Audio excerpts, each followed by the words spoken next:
So here's another update on the 83. I think I might title it 84. I'm not sure which.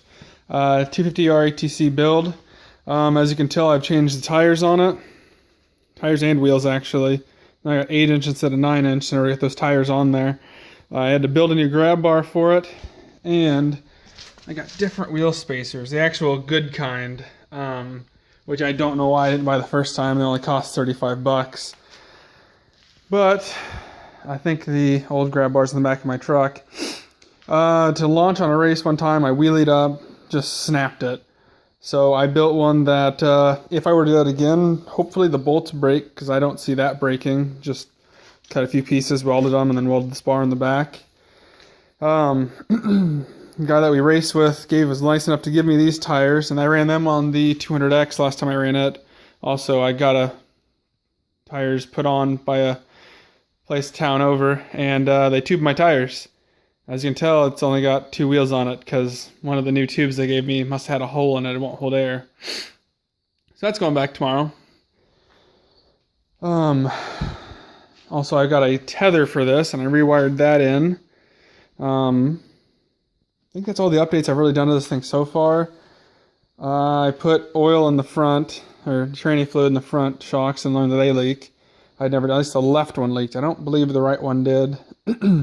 That's something I go through probably whenever I'm done with school. The rear one still needs redone. I had a bunch of mice in my airbox. None of that really has anything to do with the build itself, but that's all little things.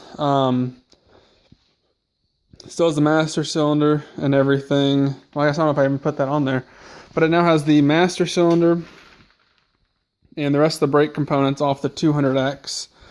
Because when I raced this thing at Fairfield, they locked up on me. And when I raced the 200X then at Sykeston, then last weekend, that it had the old brakes off of this and they locked up again. I thought the fluid was just dirty. It might not have been what it was because I kind of cleaned it, but who knows. But it did at the last race and cost me a place, which really wasn't the greatest. And this thing didn't do the greatest because of me and the feature. When I launched, I just wheelied it up and screwed myself right there. But that's going to be launched on concrete, which I had never done before, and I had Hoosiers on, and they grabbed really, really well, which surprised me. So those are all the updates on that. Also, the reason that I changed from these spacers, which these work if you need them, I guess. I mean, Brian's had really no trouble with them on his 200X, but I can't say I recommend them because mine kept coming loose and it ate out the back of my rim. I had partially my fault, partially what they are. If you actually had the studs behind there, I think they'd work a lot better than I actually have bolts. So I'm tempted to throw them on the 200X since it has 200 ES hubs on it. If those will work on it, or I'm not sure. But if they will, I'd be tempted to throw them on there just so it's a little bit wider. The only thing is I need one more because one of those broke when I was putting the Hoosiers on at the races because they didn't want us to race those really bald knobbies. But I've done that. I also have a seat cover coming. I guess that's 200X plastics. Oh, 250R plastics are right there, and the old seat is on the little red. And that's a seat and cover I had laying around. I'm going to use the foam for sure. I was hoping the seat cover might work, but it's too small. So hopefully that comes before the race, or else I'm going to race with no seat just because, well, that one's already torn off, which I guess I should have probably waited till it was in first. I'm not going to re-staple it on. I'll race with no seat if that's what it comes down to. That won't really bug me too much. It'll be different from sitting as low as I would be, but I also, I guess, went through while the seat was off and I drilled holes and re-stitched everything together on here. It's needed that since I owned it. I only ever did out here.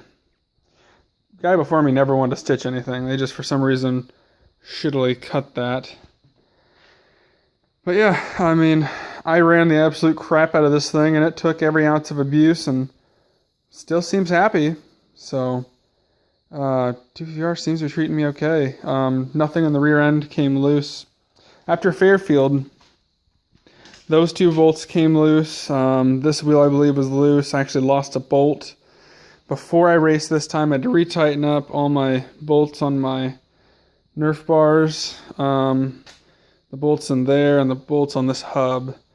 Being a two-stroke, things are starting to come loose. So that's going to be it, I believe, for this update for it. If I do anything else in the future, I'll let you know. Thanks for watching. It's a TNAP special.